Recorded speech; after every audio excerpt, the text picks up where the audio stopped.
नमस्कार। अध्यापिका जी चैनल पर आप सबका हार्दिक अभिनंदन। आज हम जिस विषय का अध्ययन करने जा रहे हैं वह है पद परिचय। भाग 1 में हमने संज्ञा का पद परिचय करना सीखा था। आज भाग 2 में हम सर्वनाम का पद परिचय करना सीखेंगे। सबसे पहले ये जानने की आवश्यकता है कि वास्तव में सर्वनाम किसे कहते हैं। तो संज्ञा के स्थान पर प्रयोग किए जाने वाले शब्द जो हैं वो सर्वनाम कहलाते हैं। हम जिन भी शब्दों का संज्ञा के स्थान पर प्रयोग करते हैं वे सभी शब्द सर्वनाम होते हैं। सर्वनाम 6 प्रकार के होते हैं। पहला पुरुषवाचक सर्वनाम, दूसरा निश्चयवाचक सर्वनाम, तीसरा अनिश्चयवाचक सर्वनाम, चौथा प्रश्नवाचक सर्वनाम, पांचवा संबंधवाचक सर्वनाम और छठवा निजवाचक सर्वनाम। अब हम हर भेद को जानने का प्रयास करेंगे कि किस तरीके से हम सर्वनाम के भेदों को पद परिचय करते समय पहचान सके। तो पहला भेद है पुरुषवाचक सर्वनाम। पुरुषवाचक सर्वनाम जो होता है वो जब किसी हम व्यक्ति के लिए जिस सर्वनाम शब्द का प्रयोग करते हैं वह पुरुषवाचक सर्वनाम कहलाता है। इसके भी 3 भेद होते हैं। पहला प्रथम पुरुष, मध्यम पुरुष और अन्य पुरुष। प्रथम पुरुष जब व्यक्ति स्वयं अपने लिए प्रयोग करता है वह प्रथम पुरुष होता है। मध्यम पुरुष में जैसे मान लीजिए 2 लोग बातें कर रहे हैं तो बात करने वाला कौन होगा? प्रथम पुरुष। और वो जिससे बात कर रहा है वो हो जाएगा मध्यम पुरुष। जैसे मैं और हम ये प्रथम पुरुष होंगे क्योंकि ये बात करने वाले लोग हैं। वो जिससे बात कर रहे होंगे वो तुम, तू, आप, तो वो मध्यम पुरुष होगा। वो जिसके बारे में बात करेंगे वो दोनों व्यक्ति वह अन्य पुरुष कहलाएगा। जैसे वह, वे, उन्होंने। इस प्रकार से जब हम सर्वनाम का पद परिचय करेंगे तो यदि पुरुषवाचक सर्वनाम है तो हमें उसमें पुरुषवाचक सर्वनाम का भेद भी पता होना चाहिए कि वो प्रथम पुरुष है, मध्यम पुरुष है या अन्य पुरुष है।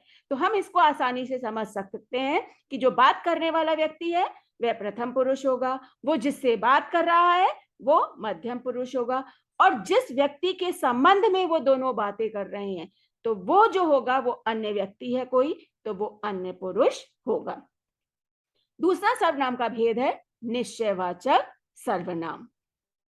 जिस सर्वनाम से किसी पास या दूर व्यक्ति, वस्तु या प्राणी की ओर निश्चित संकेत किया जाता है वह सर्वनाम निश्चयवाचक सर्वनाम होता है। जैसे यह पुस्तक है।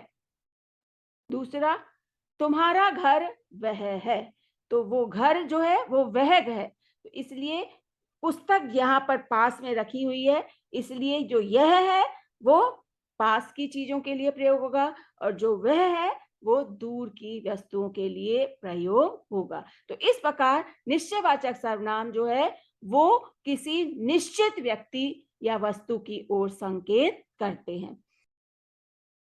तीसरा है अनिश्चयवाचक सर्वनाम। जिस सर्वनाम से किसी व्यक्ति, वस्तु, स्थान आदि का निश्चित बोध नहीं हो पाता है वो अनिश्चयवाचक सर्वनाम होते हैं। जैसे कोई और कुछ। जैसे कोई गा रहा है तो यहाँ पे कोई कौन सा हो गया? अनिश्चयवाचक सर्वनाम।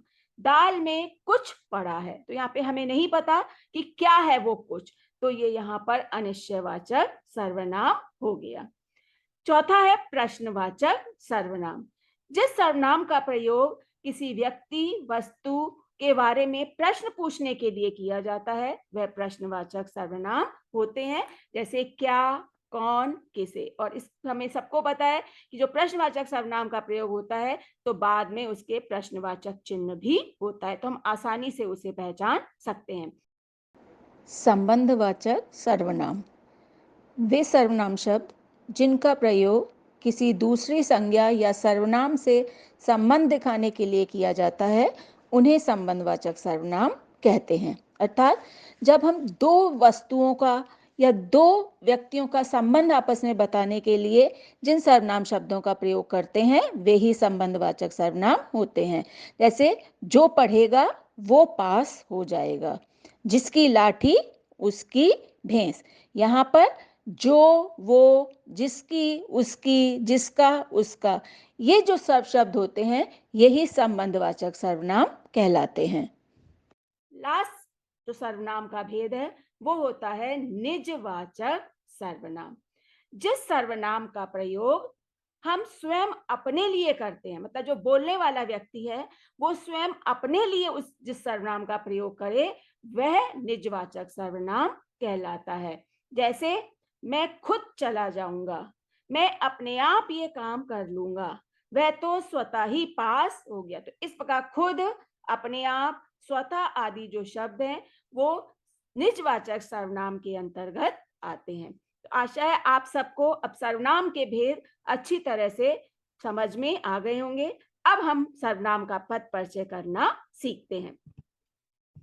सर्वनाम का जब हम पद परिचय देते हैं तो उस समय हमें, जैसे हम संज्ञा का पद परिचय देते हुए हमने सीखा था कि हमें उसका भेद, लिंग, वचन लिखना होता है, इसी प्रकार सर्वनाम का पद परिचय देते समय भी हमें निम्नलिखित पहलुओं की जानकारी देनी चाहिए। पहला, सर्वनाम का भेद और उपभेद। मतलब जैसे यदि पुरुषवाचक सर्वनाम है तो उस पुरुषवाचक सर्वनाम के साथ कौन सा पुरुषवाचक सर्वनाम है, प्रथम पुरुष, मध्यम पुरुष या अन्य पुरुष, इसका हमको जानकारी देनी चाहिए। दूसरा, उस पद में लिंग क्या है। तीसरा, उस पद का वचन, फिर कारक, और अंत में क्रिया के साथ उस पद का क्या संबंध है, हम वो लिखते हैं। तो जिस तरीके से हमने संज्ञा के पद परिचय में जिन जिन चीजों को लिखना सीखा था वैसे ही हम सर्वनाम के पद परिचय में भी करते हैं। तो चलिए कुछ उदाहरणों के द्वारा हम देखने का प्रयास करेंगे। पहला उदाहरण है, गोलू ने उसे बहुत मारा। अब यहाँ पे सर्वनाम पद कौन सा है, उसे। तो हम उसे का पद परिचय करेंगे और ये उसे किसी व्यक्ति के लिए प्रयोग हो रहा है, इसलिए ये पुरुषवाचक सर्वनाम होगा। तो पुरुषवाचक सर्वनाम में भी क्या होगा, अन्य पुरुषवाचक सर्वनाम होगा। और लिंग क्या हो जाएगा, पुल्लिंग स्त्रीलिंग दोनों ही हो सकता है, क्योंकि हमें नहीं पता कि गोलू ने जिसे मारा है वो लड़की है या लड़का है, इसलिए उभयलिंग हम लिख सकते हैं, या हम पुल्लिंग स्त्रीलिंग दोनों ही स्लैश डालकर लिख सकते हैं। वचन एक वचन होगा, कर्म कारक होगा, क्योंकि गोलू ने किसे मारा, उसे मारा, तो इसलिए वो कर्म कारक हो गया और मारा क्रिया का ये कर्म है।